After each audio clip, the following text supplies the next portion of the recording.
dates. So, well, thanks for joining us tonight. This is actually part of a series we started this summer at Sigma Phi at Cornell.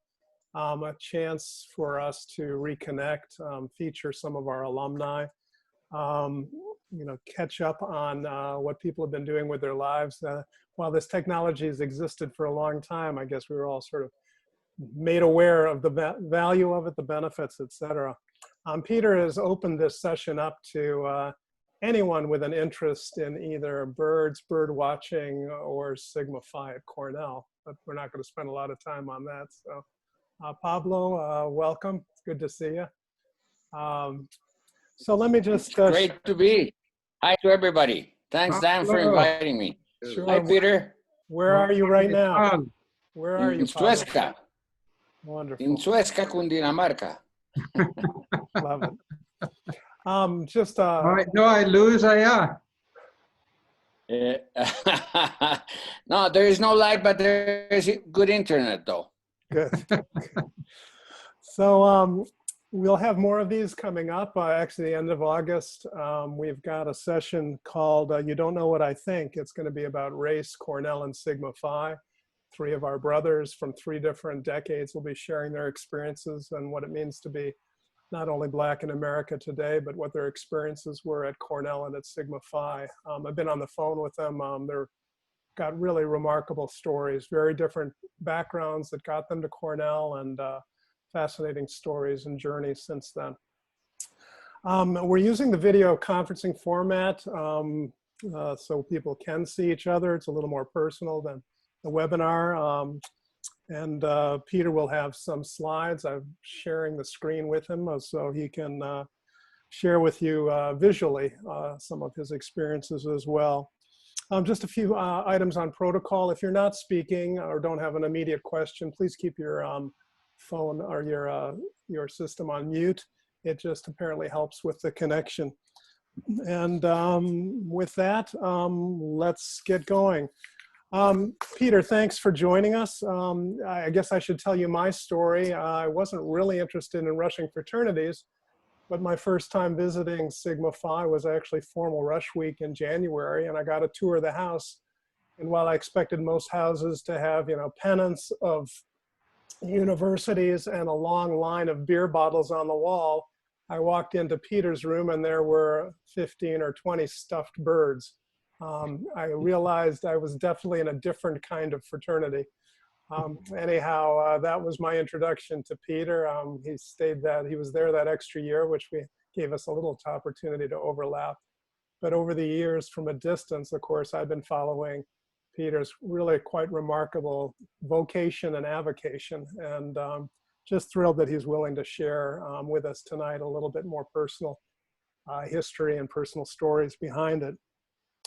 We'll have plenty of time for questions. You can either chime in or send a chat, which I'll forward to Peter. With that, let me just get started by asking Peter to sort of tell us where this all started. And just for the sake of the audience today, tell us a little bit about what got you to Ithaca, New York, and to Sigma Phi. Very good. Thank you, Dan. And thank you very much for giving me the opportunity to do this. Really looking forward to it. I spend a fair amount of time speaking at bird groups to Audubon societies and things like that. But having such a diverse audience would be a challenge to keep you guys interested.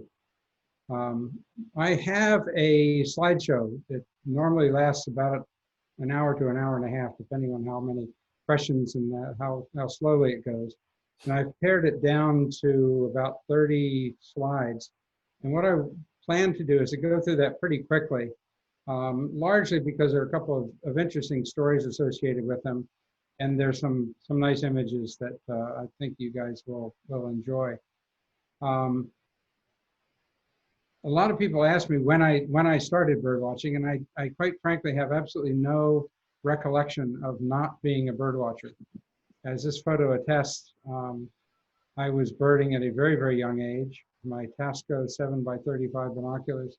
And I actually remember on this day, there was a bird called an orchard oriole that was eating the mulberries that are scattered on the ground there. This is at my grandparents' house in Perry Hall, Maryland, just north of Baltimore. So I grew up here, and one of the most remarkable experiences of my life happened in 9th grade when I had an opportunity to travel to New Delhi, India, and live there. And it was one of the most consequential years of my life in so many different ways. But it was largely, I think, responsible for instilling in me a wanderlust that has never diminished. I had a slightly different approach to Cornell University. There were three things that drew me to Cornell. One was that my girlfriend was planning to go to Ithaca College. Number two, I was recruited by Richie Moran to play lacrosse. And the third was the Laboratory of Ornithology. I was recruited, I'm trying to think, must have been February or so. And I was asked to come up for a visit. And Richie Moran put me up at Sigma Phi. So I was staying, I forget who it was Glenn Mueller or Bob Rule or somebody, put me up in the house. So I actually spent a night in the house as a lacrosse recruit. And I remember we had a wonderful dinner. It was some sort of a party weekend or something. And on Saturday, I had this delightful dinner, but they were serving wine. And as those of you who know me know, I don't drink. And I was just dying of thirst. So after the meal, I went out, and in the waiting room was this huge, huge punch bowl full of orange juice. And I said, oh my goodness, orange juice. So I took a huge glass of orange juice and chugged it down. So I was so thirsty. And of course, it was not just orange juice. And I was so sick. Oh, it was awful. But notwithstanding that, I had a wonderful time with Sigma Phi. And there was just never any question about where I was going to end up. And here is a picture. I'm not 100% sure you're in here, Dan, so I guess this must have been my senior year. No, because Stan's there. Where's John Ross? There's Frank Batley. Anyway, it's spring of 1976. 76, okay. So I guess Stan must have been on a fifth year too. Anyway, after he did a mission for 2 years. Right. He did a 2-year mission and came back. Okay, gotcha. Hey, Rich, how are you? Hey, how you doing, Peter? Good.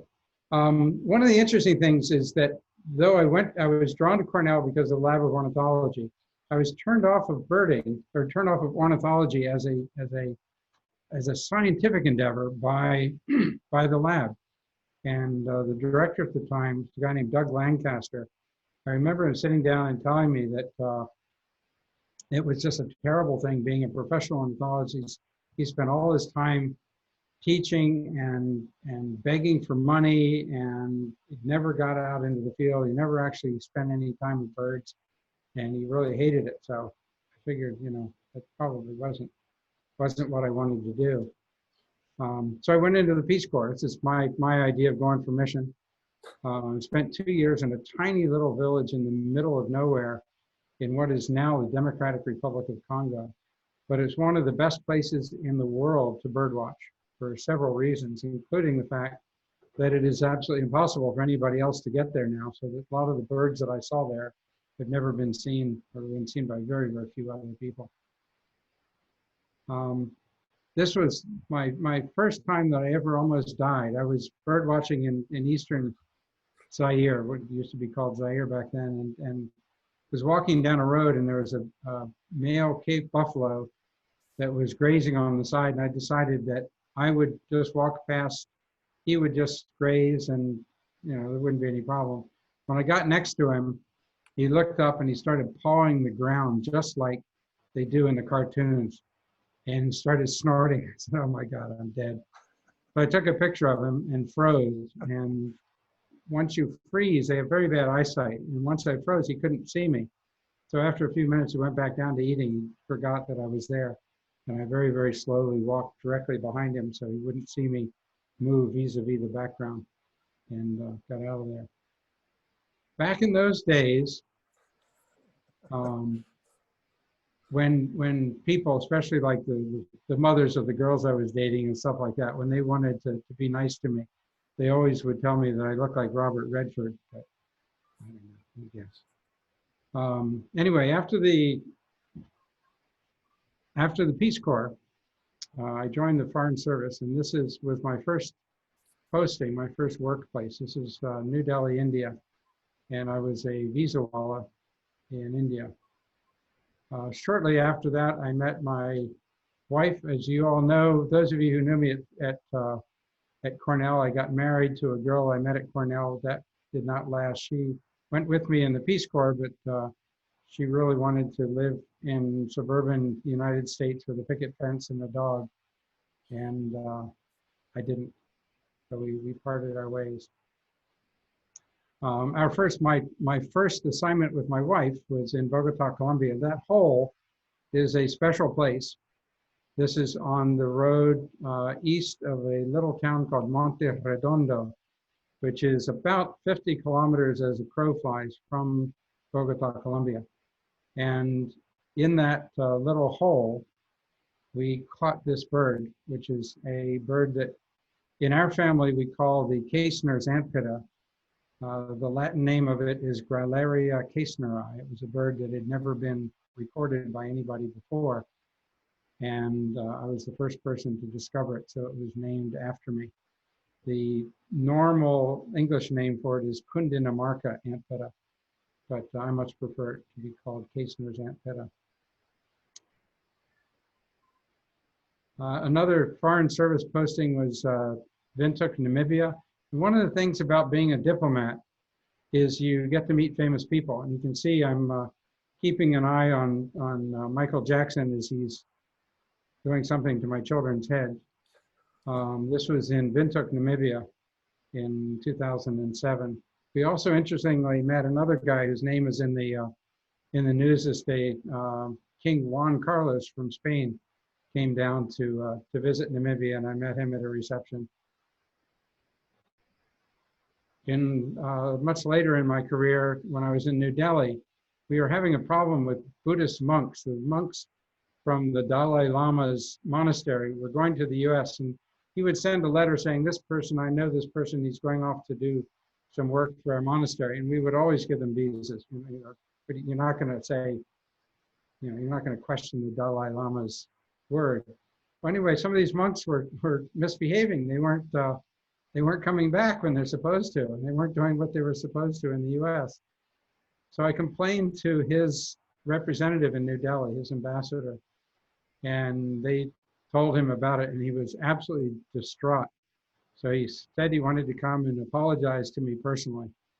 So we ended up spending 45 minutes, just our family and the Dalai Lama, in a hotel room near the New Delhi airport in June of 2006 or 2009. And it was just one of the most magical experiences I've ever had. It really was amazing. My next to last assignment in the Foreign Service, we met some other guys. Anybody guess where this might be? This is in Afghanistan. This is what security looks like for a senior US diplomat in Mazar-e Sharif, Afghanistan. This is my personal protective detail. Almost all these guys are former US Special Forces who are now, I shouldn't use the word paid mercenaries, but let's say contractors.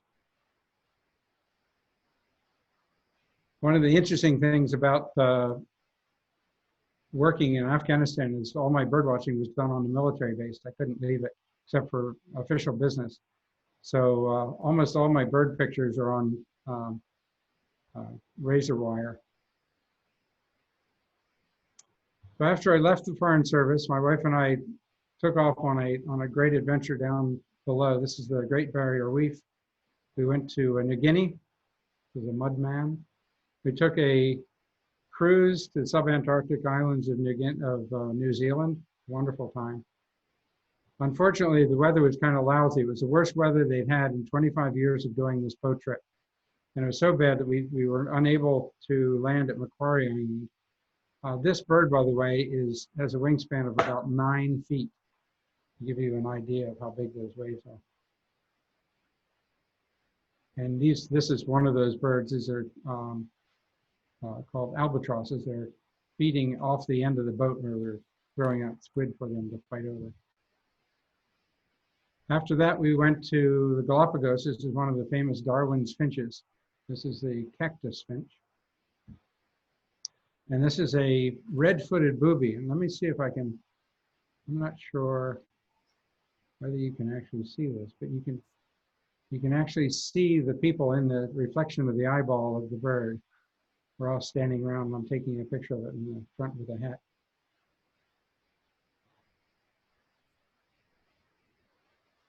Here's my wife frolicking with a friendly green turtle in the Galapagos.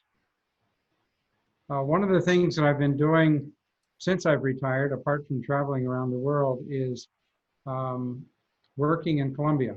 I got a call from a woman who had worked for me many years ago, and she was in Bogota working in the embassy when the Colombian government signed a peace agreement in 2016 with the FARC. And the government was very eager to bring development into some of these remote areas that had a lot of insecurity. And they decided one of the ways of doing it is to promote bird ecotourism and bring bird watchers into these areas where we would be happy to go anyway, and we've been unable to go for many, many years. So they built some infrastructure, some basic lodges, and this was taken in northern Colombia, just 2 years ago now, where I was talking to the press about the wonders of birding in this area. This is part of the coverage you got. Most of the coverage we were hoping to get was international. We got less of that than we got Colombian coverage. One of the great things about Colombia is the birds are absolutely amazing. It is the birdiest place in the world. It has more species than anywhere in the world. This is a glistening green tanager. This is a velvet coronet. And all along the way, I managed to see my 9,000th bird. Here I'm hamming it up for the photographer. My wife came along. This was the bird I saw was a Puerto Rican parrot. And the parrot is critically endangered. At one point, there were just a handful of them left. And they have an aviary in the forest in Puerto Rico. And the few wild birds actually come and spend the night next to the aviary so they can be around their buddies. So it's because it's a very serious and sensitive area, you're not allowed to go in. You've either got a video camera up here to make sure nobody goes through the gate. But I was able to see the bird flying around in the trees behind the gate. This is another shot from Colombia. I was in Colombia just last summer.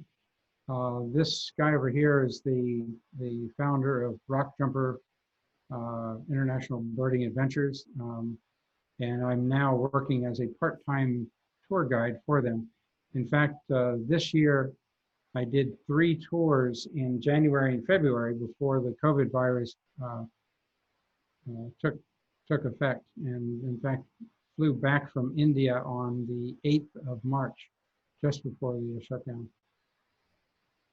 Last summer, after going to Colombia, I was in Indonesia for almost 2 months. Got some really great birds, did some wonderful diving. This was on the island of Siau, which is a tiny little island north of the larger island of Sulawesi. These are spine-cheeked anemone fish. You see the little spine on his cheek. The interesting thing about Siau is it has an active volcano on it, and we were diving right underneath of the volcano, and you could hear the volcano rumbling. It sounded like the distant thunder or blasting.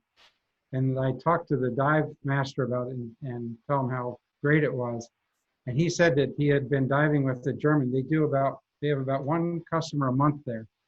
And the year before, a German woman had been there and completely freaked out, immediately came to the surface, got out, insisted on going home, and left the island immediately because she thought they were all going to die because of the volcano. This is an interesting thing. One of the things I'm doing now, in addition to listing and seeing birds and counting birds, is to look at butterfly fish. And this is a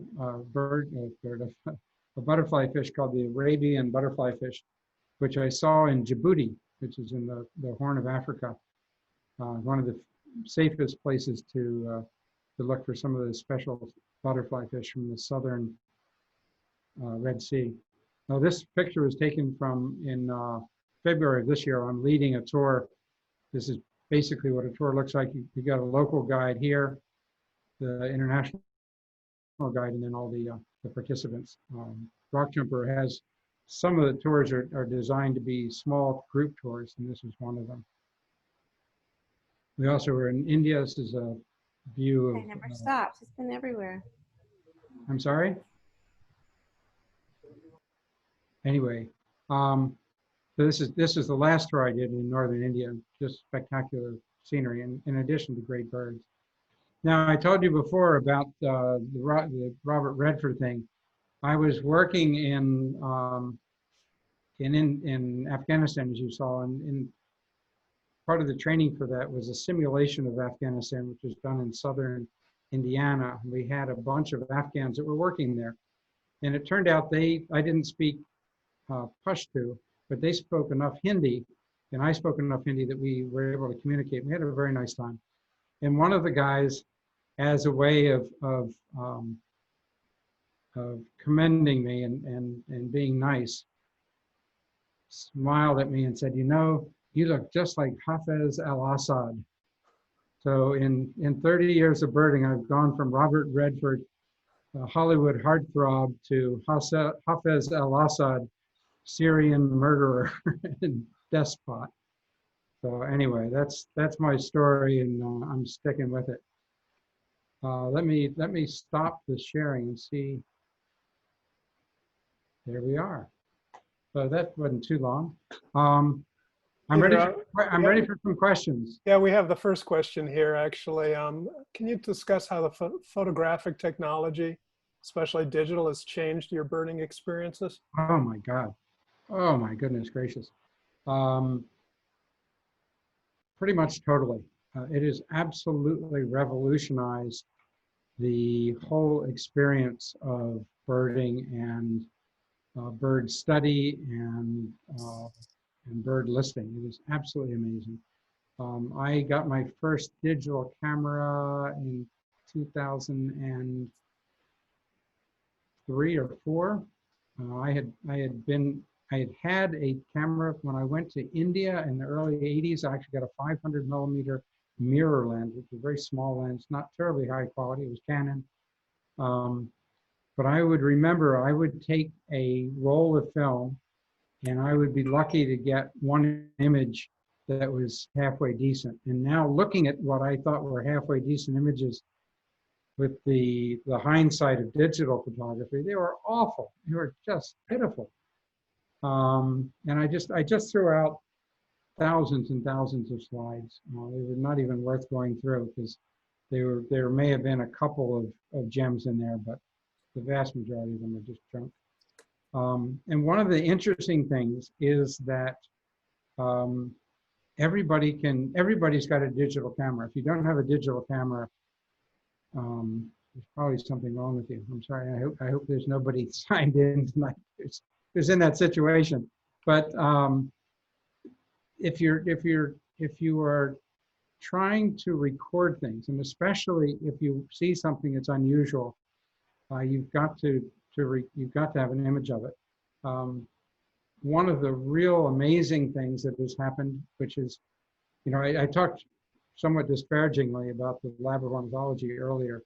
The Lab of Ornithology right now is absolutely the center of citizen science and ornithological study in the world. There's absolutely no question about it. And one of the many, many things it's done is they've gone into a partnership, and it's basically theirs, but it's many other people or organizations are involved in it, called eBird. And eBird right now has 500,000 people that are contributing to it. And these 500,000 people put data in constantly. I mean, it's millions of records every day. And there has to be somebody to make sure that the people are actually identifying the birds correctly. And there is a group of 1,500 of us that are reviewers. And if a bird is rare, it'll pop up into a review queue, and then we'll look at it and determine. And literally, if somebody doesn't have a photograph of a rare bird, it's almost impossible to accept the record nowadays. And in addition to that, one of the things that I've done, and all the reviewers do it, if you see somebody who is a new birder and they put in obvious misidentifications, then you can actually, and you know that because of the photograph, you can go in and look at all the photographs from that individual. And then you can see even the birds that are common that don't come up in the review queue, you can see whether they've been identified correctly. So it is a hugely, hugely important tool. We have a question, how your diplomatic work did it allow you to engage in any conservation efforts in the countries where you served? A very good question. The answer to that is yes and no. Every place I went, I was active in the local bird community when I could be. I was the president of the Papua New Guinea Bird Club, Namibia Bird Club, where else? Anywhere, if a place had a bird club, then I was involved in it. I did, however, I mean, those are sort of birding type things, or bird watching. I spent a lot of time doing public lectures. I just did another one in India in March before I came home. So I'm constantly out proselytizing birding and proselytizing the value of birds and the interest of birds. I did have an assignment in Washington that was fabulous. I was working in the Office of Ecology and Terrestrial Conservation, which most of you probably have never heard of, but the State Department used to have such an office. And one of the things that was on my to-do list was to renegotiate the migratory bird treaty that had been done in the early part of the 20th century. That was the landmark international agreement that allowed the conservation of migratory birds in North America. And it's an extremely long story, but the treaty had become null and void in Canada because of indigenous rights there. So it had to be renegotiated. And my predecessor, who'd been doing this for 2 years, told me it was impossible because you could never do something that would be acceptable for the indigenous rights in Canada and would pass the US Senate. And I was very, very pleased that in 2 years, Molly Beatty, who was the head of the Fish and Wildlife Service, working with the State Department, was able to come up with a new treaty that has lasted to this day. It's been another 100, well, not 100 years since then, but it was 95. So it's been 25 years now. It's been working just really quite well. Peter, while we're on conservation, there's been some recent articles about the large decline in the number of birds in the world. Something like 1 in 4, if I read the article correctly. I wondered if you could comment on that. Is there things that can be done to turn that around? Yeah, the bottom line in conservation is the number of human beings. The number of human beings on this earth are too big, or it's too large. The number is too large. That said, there are a lot of things that are going on, a lot of things that have been going on in countries like Brazil and the United States that have populist political leaders that unfortunately have been rolling back some of the environmental protections that have been passed slowly over time. There are a lot of things, there are a lot of good things that have happened. For example, when I was growing up, seeing peregrine falcons was almost impossible. Seeing bald eagles in Maryland was very, very hard. Even ospreys were not common here. And with the banning of DDT in the early 1970s, that has completely turned around. So there are some small things. The amount of land that is being preserved is increasing. There is, I'm always an optimist, so I'm always looking for good things that are happening. So there are lots of things that have to happen in order for the world to be a safe place. And climate change is going to dramatically change a lot of things. But habitat loss based on population pressure, I think, is probably the biggest problem that we see in the world. While we're talking about numbers, I don't think you can talk to a birder without talking about the number of birds they've seen. Last I checked, you were at 9,450, though I think you said you were sort of stuck there. I don't know what that means, or whether that's a week or a month. It's remarkable if one divides by the number of weeks you're alive, really how many birds. I'd just love to hear, a few thoughts about, where to from here. I mean, is there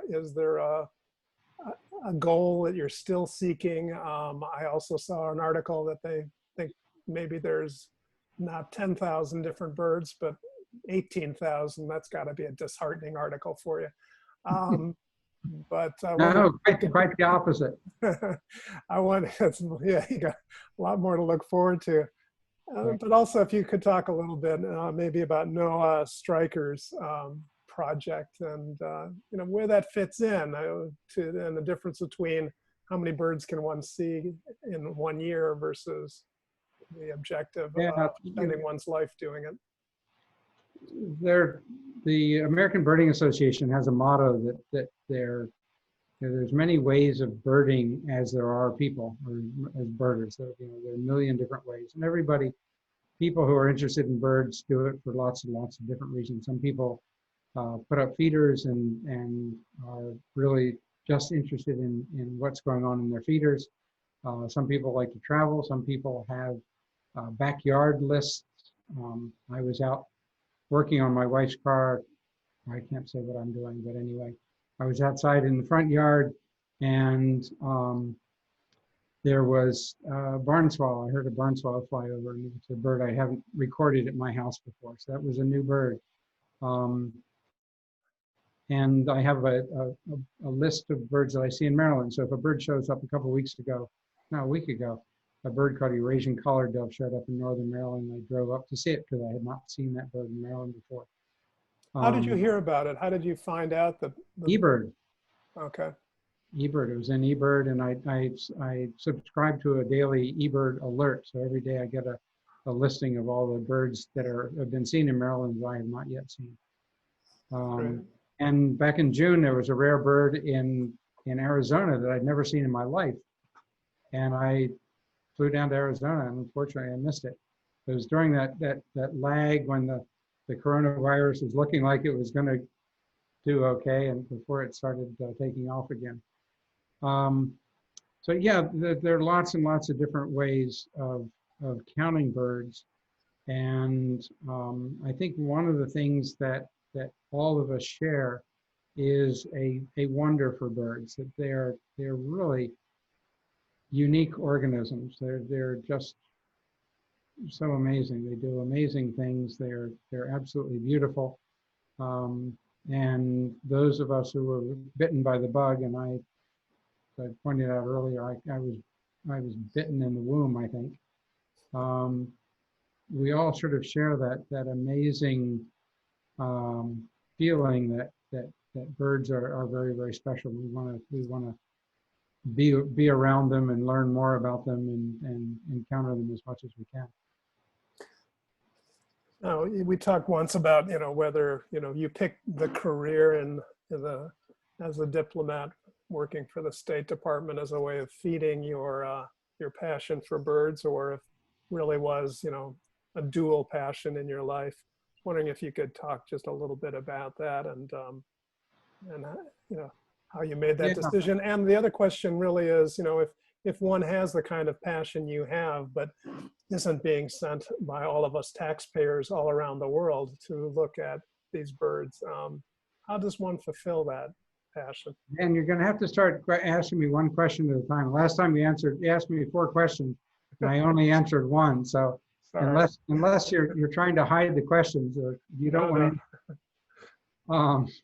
But I was just thinking, I wanted to comment on your mention of the 18,000 species.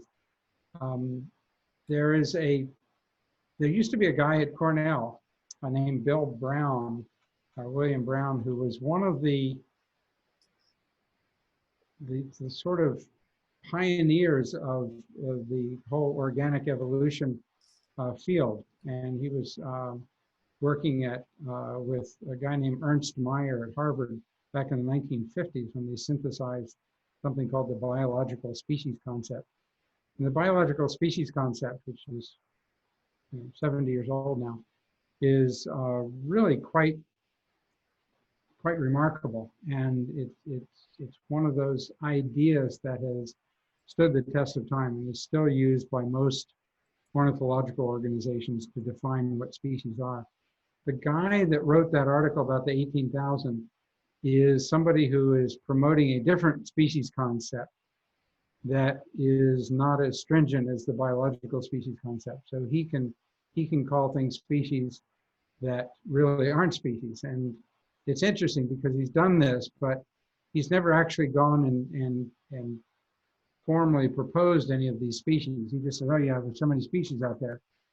But that said, when I was at Cornell, there were 8,600 species of birds in the book. I actually have a little book of the birds of the world. There are 8,600 birds, and now there are 10,600 birds. So it's gone up by 2,000 species since I was there. And a great example is a genus of birds in the Andes. They're very common around Bogota, called Cytholopus, or the tapaculos, the covered butts. And when I was at Cornell, this book I have, it has like 13 species of tapaculos. Now there are 50 species of tapaculos that are recognized. And it turns out these birds are all the same, but they live on very, very unique habitats on mountains. So you have one tapaculo on this side of the mountain, another tapaculo on that side of the mountain, another one up high, another one down low. And they all have different calls, and they never mate with each other. They maintain each other. They maintain their biological species, even though there's so many of them and they all look almost exactly alike. What was the other question you were going? Oh, the being a diplomat. I mentioned why I wasn't an ornithologist, although I did take GREs and I was in contact with a guy at Yale who would have been absolutely perfect. He was doing exactly the sort of thing I was, when I came to Cornell, I was actually started off as a chemistry major and then switched over to biology. But I always have this sort of interest of the chemical nature of organic evolution. And what has really happened now is that people are looking at DNA and RNA and some of these chemical clues as to how birds are related. And that has really taken off. And that's exactly the sort of thing that I would have done if I had been an ornithologist. But anyway, I had a bit of a rough patch at Cornell. I also had a guy named Brower Hall, who was a pioneering hummingbird photographer in the 1960s. And I knew him, and he was a very wealthy guy. And he told me that if I became an ornithologist, that I would never really have a hobby because my work and my avocation and vocation would be the same. And I think it was a good idea. The other thing is I have an older brother. We're identical twins, 8 years apart. And it's really remarkable. We have the same vocabulary, the same mannerisms. You look at pictures of us of the same age when we were children, you can't tell us apart. It's really weird. And he's also a birder, and he got a job working from the McCormick Spice Company. And he spent 30 some years traveling around the world, developing new sources of spices. And along the way, seeing 7,500 species of birds. So I was trying to decide what I was going to do, whether I was going to be an ornithologist or maybe do what my brother did. I went into the Peace Corps to try to make a decision. And at that point, I realized what I really wanted to do was to live overseas, because that's the way you really see the birds. And the State Department is very happy to have me for a couple of reasons. One of them is I was, I'm white male, Protestant, Ivy League. I was a face of diversity in the State Department because I was a biologist. And I was a scientist, and most of the people in the State Department have liberal arts degrees, and even though I do have a liberal arts degree from the Arts and Sciences School, there are very few people that have a scientific background in the State Department.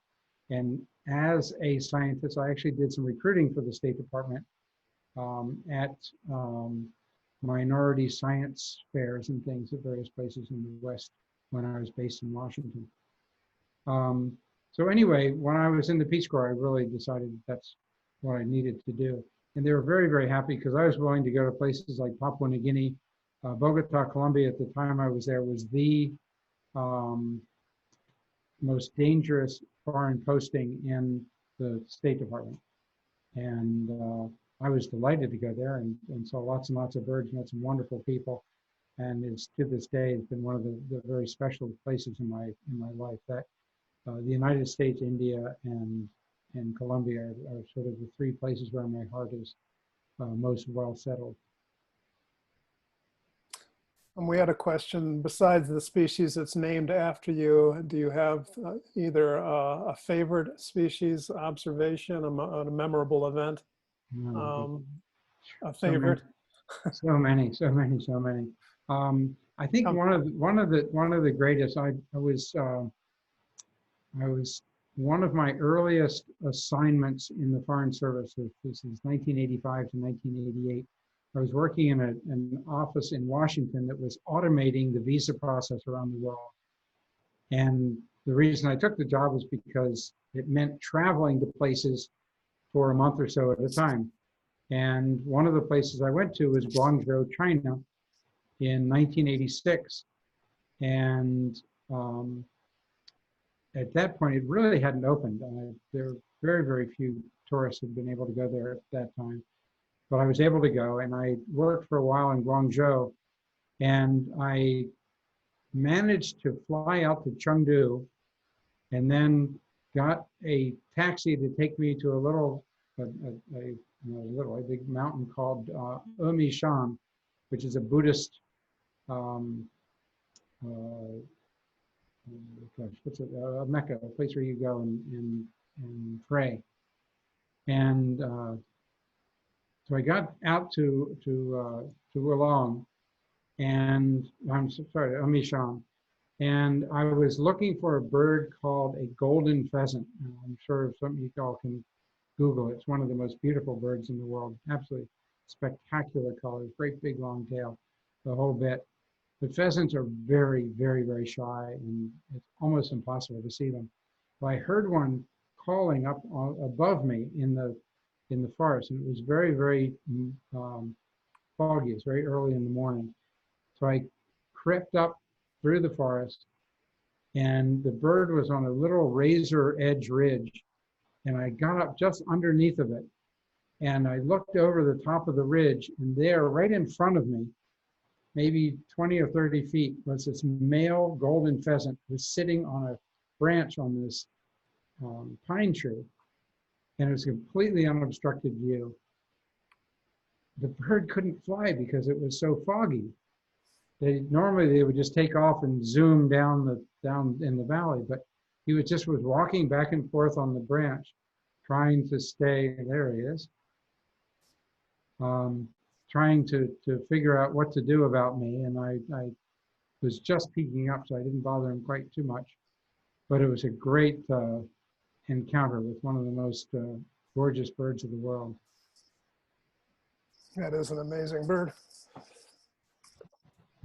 One of the brothers of Sigma Phi asked whether Sigma Phi changed the trajectory of your life in any way, and how so. There was a follow-up question from the same person. How many birds are left for you to see? Well, you keep giving me multiple questions. I'm gonna have to start writing them down. I'll remember. Sigma Phi was, I had mentioned before that that my year in New Delhi was one of the sort of the defining moments of my time, of my life. Just that 10 months, 1967, 68. And I believe that my adventure at One Forest Park Lane was another one of those defining events. I have made friends that have really stood the test of time. I think one of the things that was special about the time that we were there in the early 1970s is we had a really remarkable group of people there. Glenn Mueller was around, Bob Harrison, Jay Walker. People that, Rich Jaffe, people who have been really, really, really amazing. Andre Jekyll, heavens, just Jules Seaver, everybody that,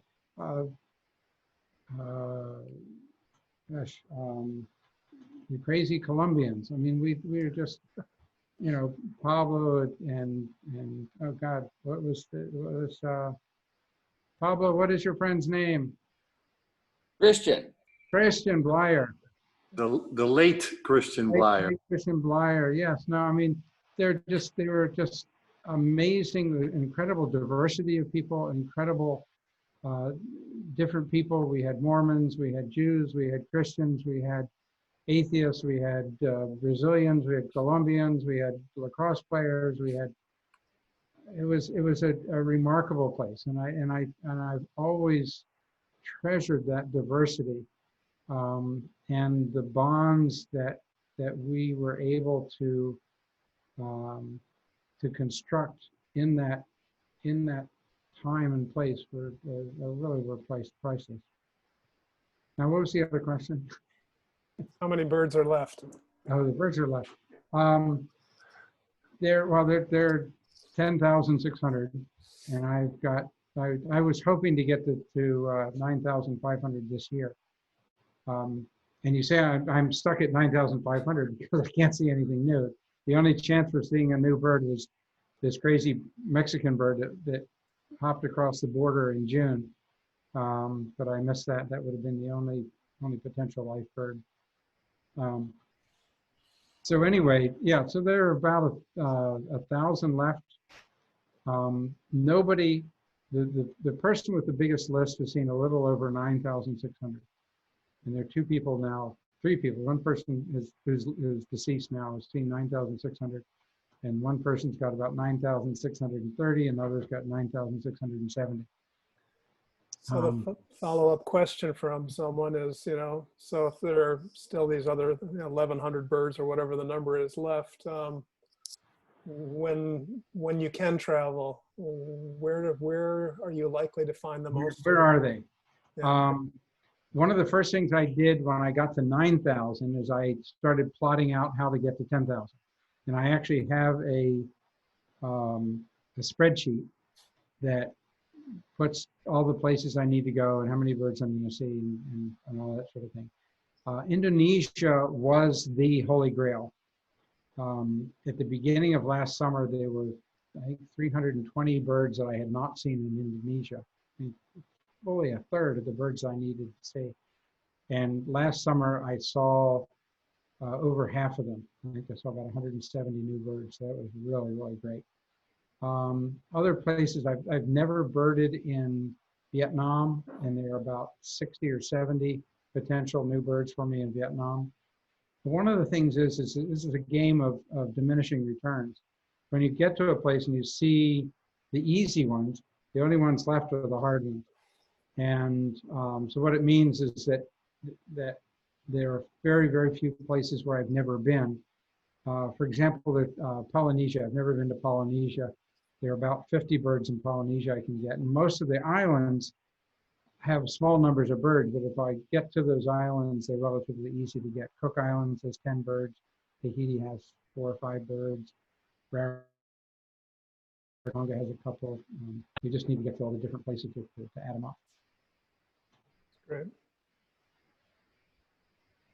Any other questions from our birders or brothers? What's the question no one has ever asked? I have one for you, Dan. Hey, Peter. So looking back, if you had to do it over again, what would you have done differently, if anything? I'm not saying you didn't have it great, but I'm saying if you could go back and look at what you did to want to do more of what you want, what would you have done differently to get you further along in life? It doesn't have to be birding. Nothing. Nothing. I guess, I mean, my first failed marriage would have to be something that would have to be addressed, but That was a training. yeah. But no, seriously, I have in so many ways. I decision not to. I mean, there are 2 ways of seeing lots of birds. One of them is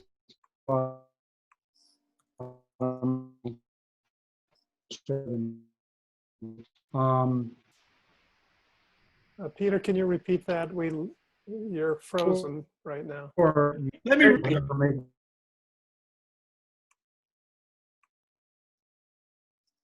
rephrase it for you today, okay? And said, what are the top lessons you've learned about life to share with me before I start on my journey? What would you tell them? Okay, they're a very, very important lesson. There's a guy named Dan Capel, who's a writer, and Dan and he was trying to figure out what was going on with his father. So he wrote a very insightful book about his father called To See Every Bird. And as he was researching this thing about his father, people kept telling them about me. And I was in Brazil at the time. So he contacted me and says, I don't understand. I'm writing this book about my father and meeting all the sort of the top birders of the world. And everybody says, I need to meet you. So he flew down to Manaus in Brazil. Actually flew down to Brasilia. We went to Manaus. Anyway, I spent a long weekend with him.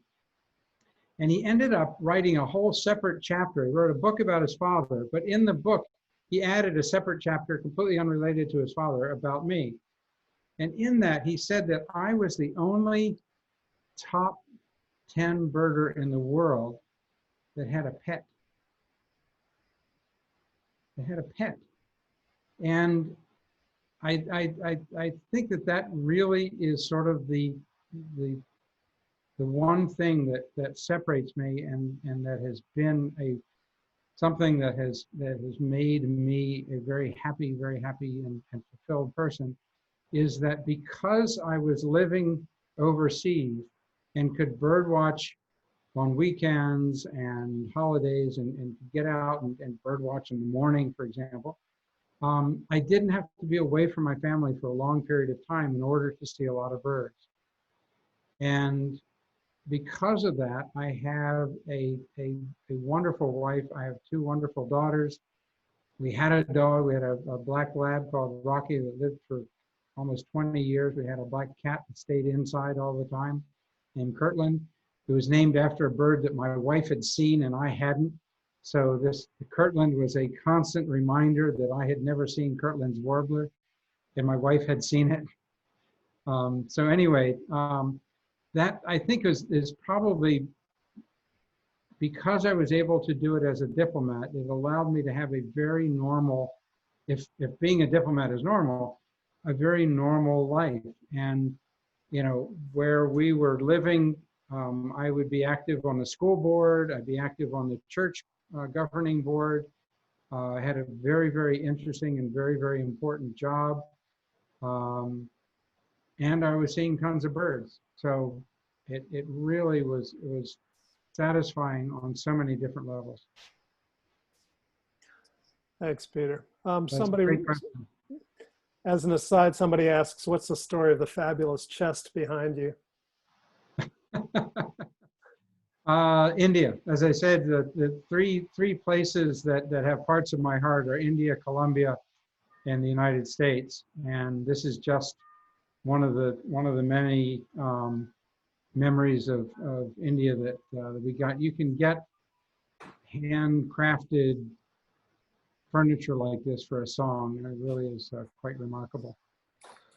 Matt is asking a question. If you don't get a picture of a bird today, does it make the sighting any less meaningful or any less special? Oh, as I was saying before, there are as many ways to bird as there are birders. So for many people, many people feel that way. And indeed, if I see a new bird and I don't get a photograph of it, I feel a little, I don't want to say diminished, but it feels a little incomplete to me. It feels a little incomplete. But that's just me. There are a lot of people that don't use cameras, and there are a lot of people that are perfectly happy. One of the interesting things this summer, I've been doing a lot of something called atlasing. We have a breeding bird atlas in Maryland.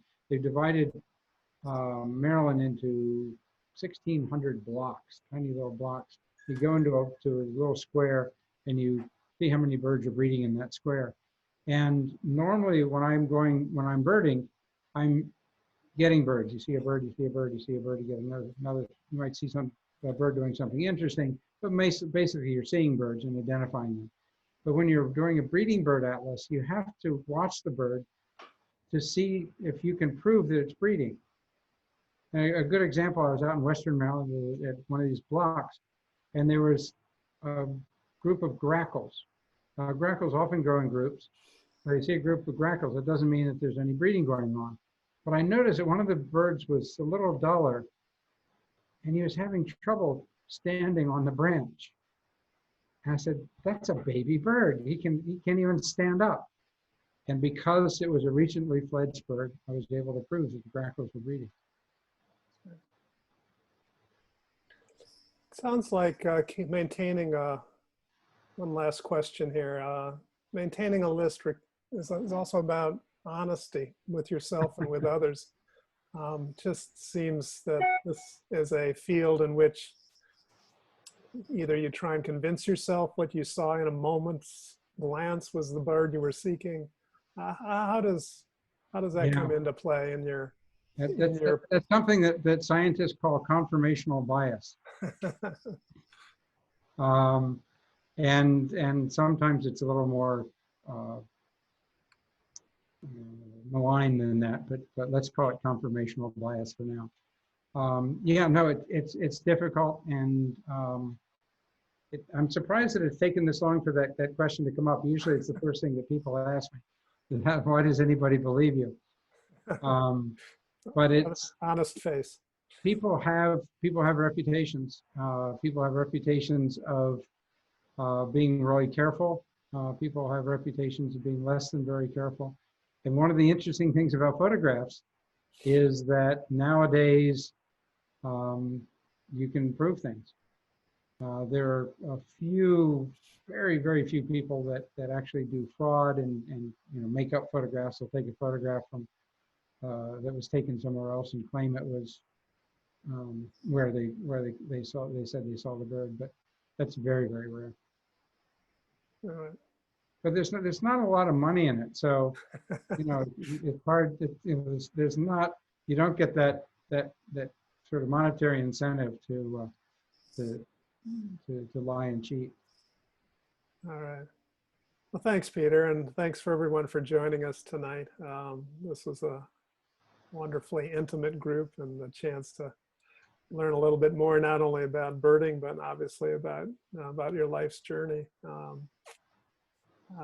Thanks to everyone, and look forward to everyone stay healthy. And as Cornell starts reopening at the end of the month, we'll keep our fingers crossed, and hopefully you'll get out of your house again, Peter, and continue your quest.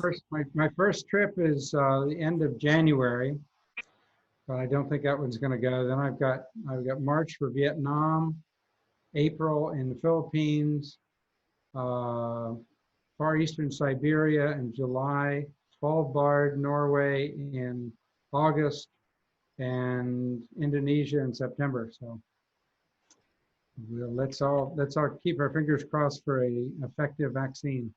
I'll do our best. Well, there's a Sigma Phi out there working on it. So, Right. all right. Thank you, everyone. Have Great. a great, Thank you have all a great very much, night. and Thank you again, Peter, for taking the time to Take share care. your story. Thank you. Thanks, Peter. Could he hear you? Hi, guys. Take care, Andre.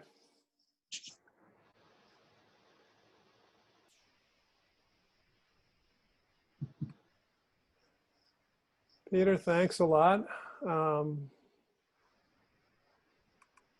a few comments here. People really enjoyed it.